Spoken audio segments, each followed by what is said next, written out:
ሰላም ጤና ይስጥልኝ ውድ ቤተሰቦቼ፣ ዛሬ በአዲስ ቪዲዮ መጥቻለሁ።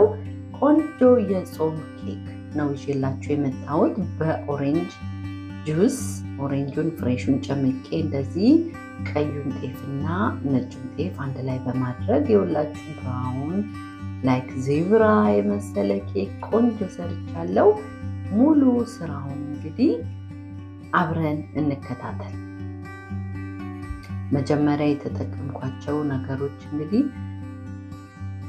2 ካፕ ነጭ ጤፍና 2 ካፕ ብራውኑን ጤፍ ማለት ነው። ቀዩን ጤፍ አንድ ላይ በማድረግ እዚጋ 1 ቲስፑን ጨውና እዚጋ ደግሞ ትንሽ ስኳር ነው የጨመርኩት። አለመጨመርም ትችላላችሁ፣ ኦፕሽናል። ጣፋጭ ለማትወዱ እዚጋ የተጠቀምኩት 1 ቲስፑን ፓኪንግ ፓውደር ነው። እንግዲህ ጤፍ ያው ትኝት ስለሚል በደንብ ትንሽ ነፋ እንዲያደርግልን ፓኪንግ ፓውደር ተጠቅሜያለሁ። እዚጋ ደግሞ ግማሽ ካፕ የሰሊጥ ዘይት ነው። የሰሊጥ ዘይት በጣም ቆንጆ ነው እና እዚጋ ደግሞ ውሃም የተጠቀምኩት ለብ ያለ ውሃ። እዛ ትንሽ እዚጋ ቫኒላ ኤክስትራ አድርጌያለሁ።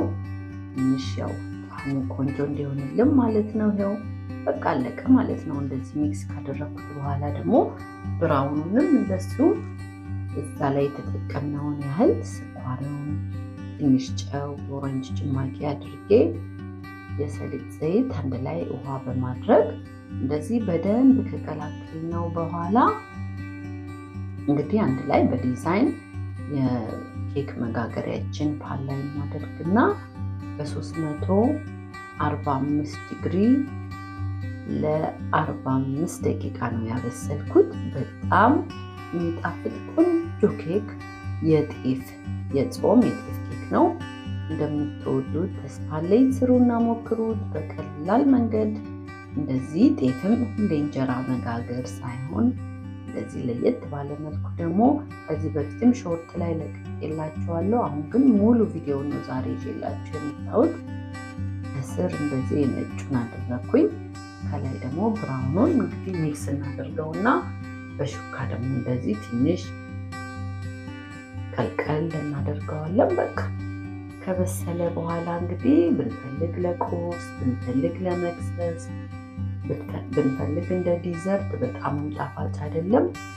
በቃ ቆንጆ የጤፍ በእውነት ስሩና ሞክሩ፣ ትወዱታላችሁ። ለቻናል አዲስ የሆናችሁ ሰብስክራይብ እያደረጋችሁ ቤተሰብ ይሁን። ኬካችን በስሎ እንግዲህ ይኸውላችሁ ይህን ይመስላል። መልካም ጊዜ ለሁላችሁም። ስሩና ተጠቀሙ።